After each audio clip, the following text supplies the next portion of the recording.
ನಮಸ್ಕಾರ ಸ್ನೇಹಿತರೆ, ಮೆಂತೆಯನ್ನ ನೆನೆಸಿ ಅರೆದು ತಲೆಗೆ ಹಚ್ಚಿಕೊಂಡು 1/4 ಗಂಟೆಯ ನಂತರ ಸ್ನಾನ ಮಾಡಬೇಕು.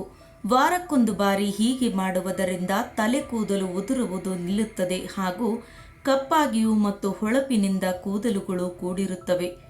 ದಾಸವಾಳ ಹೂವನ್ನ ಹರಳೆಣ್ಣೆಯಲ್ಲಿ ಕಾಯಿಸಿ ಆ ಎಣ್ಣೆಯನ್ನ ತಲೆಗೆ ಹಚ್ಚಿಕೊಂಡು ಸ್ನಾನ ಮಾಡಿದರೆ ತಲೆ ಕೂದಲು ಸೊಂಪಾಗಿ ಬೆಳೆಯುತ್ತದೆ. ದೃಷ್ಟಿ ಸಾಮರ್ಥ್ಯ ಕಡಿಮೆ ಇರುವವರು ನೆಲದ ನೆಲ್ಲಿ ಗಿಡದ ಎಲೆಗಳೊಂದಿಗೆ ಹೊನಗುಣಿ ಸೊಪ್ಪನ್ನು ಸಮ ಪ್ರಮಾಣದಲ್ಲಿ ಸೇರಿಸಿ ಹರಳೆಣ್ಣೆಯೊಂದಿಗೆ ಬಿಸಿ ಮಾಡಿ ಅದನ್ನು ತಲೆಗೆ ಹಚ್ಚಿಕೊಂಡು ಸ್ನಾನ ಮಾಡಬೇಕು. ಬೆಳಗಿನ ಜಾವದಲ್ಲಿ ಮೆದುವಾದ ಹತ್ತಿ ಬಟ್ಟೆಯನ್ನ ಗಿಡಗಳ ಮೇಲೆ ಹರವಿ ಬೆಳಗ್ಗೆ ಸೂರ್ಯೋದಯಕ್ಕೆ ಮೊದಲು ಇಬ್ಬನಿಯಿಂದ ತೇವಗೊಂಡ ಒದ್ದೆ ಬಟ್ಟೆಯಿಂದ ಮುಖವನ್ನ ಒರೆಸಿಕೊಳ್ಳುತ್ತಾ ಬಂದರೆ ಮುಖದ ಸೌಂದರ್ಯ ಹೆಚ್ಚಾಗುತ್ತದೆ. ಬಟ್ಟೆಗಳನ್ನು ಸಾಬೂನು ಪುಡಿ ಕರಗಿಸಿದ ನೀರಿನಲ್ಲಿ ನೆನೆಸುವಾಗ ಆ ನೀರಿಗೆ ಸ್ವಲ್ಪ ಉಪ್ಪಿನ ಪುಡಿಯನ್ನು ಹಾಕಿ ಬಟ್ಟೆಗಳನ್ನು ನೆನೆಸಿಟ್ಟರೆ ಒಗೆದ ನಂತರ ಅವು ಪ್ರಕಾಶಮಾನವಾದ ಹೊಳಪನ್ನ ಹೊಂದಿರುತ್ತವೆ. ನೀಲಗಿರಿ ತೈಲವನ್ನ ತಲೆಗೆ ಹಚ್ಚಿಕೊಂಡು 1 ಗಂಟೆಯ ನಂತರ ಸ್ನಾನ ಮಾಡಿದರೆ ತಲೆಯಲ್ಲಿನ ಹೇನುಗಳೆಲ್ಲ ಸತ್ತು ಬಿಡುತ್ತವೆ.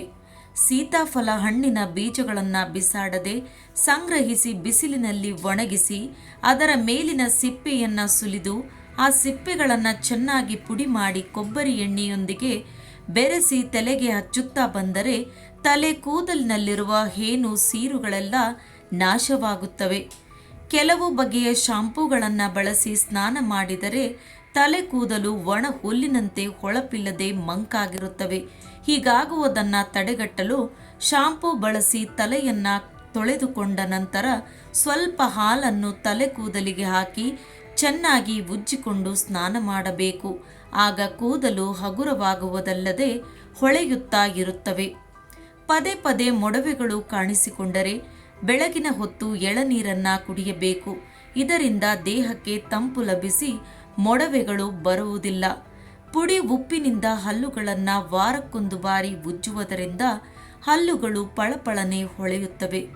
ಹೊನಗೊಣೆ ಸೊಪ್ಪನ್ನು ಹಸು ಹಾಲಿನ ತುಪ್ಪದೊಂದಿಗೆ ಸೇರಿಸಿ ರುಬ್ಬಿ ಅದನ್ನು ಸ್ವಲ್ಪವೇ ಬಿಸಿ ಮಾಡಿ ರಾತ್ರಿ ಮಲಗುವಾಗ ಕಣ್ಣುಗಳ ರೆಪ್ಪೆಗಳ ಮೇಲೆ ಇಟ್ಟು ಬಟ್ಟೆ ಕಟ್ಟಿಕೊಂಡು ಮಲಗಿದರೆ ದೃಷ್ಟಿ ತೀಕ್ಷ್ಣವಾಗುವುದಲ್ಲದೆ ಕಣ್ಣುಗಳ ಕಾಂತಿಯು ಹೆಚ್ಚಾಗುತ್ತದೆ.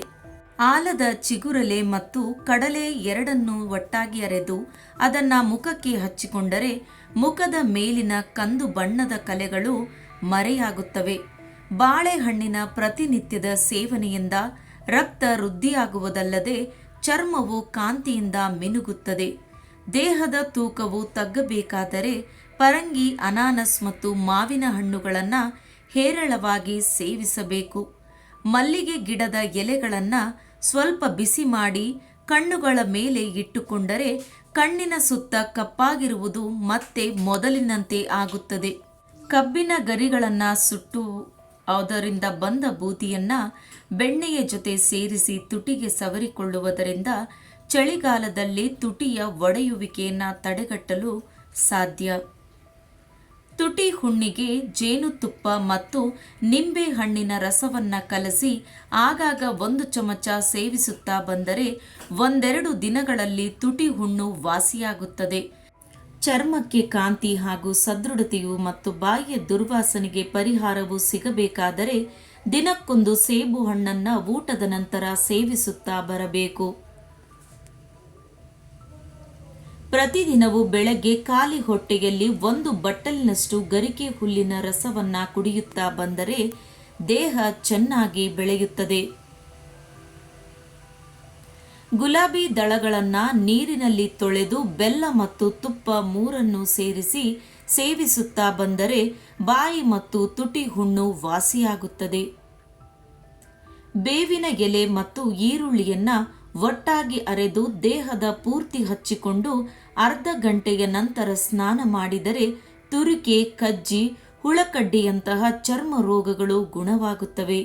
ಸ್ನೇಹಿತರೆ, ಈ ವಿಡಿಯೋ ನಿಮಗೆ ಇಷ್ಟವಾದರೆ ಲೈಕ್ ಮಾಡಿ, ಹಾಗೆ ನನ್ನ ಚಾನೆಲ್ ಅನ್ನು ಸಬ್ಸ್ಕ್ರೈಬ್ ಮಾಡಿಕೊಳ್ಳುವುದನ್ನು ಖಂಡಿತ ಮರೆಯಬೇಡಿ. Thanks for watching.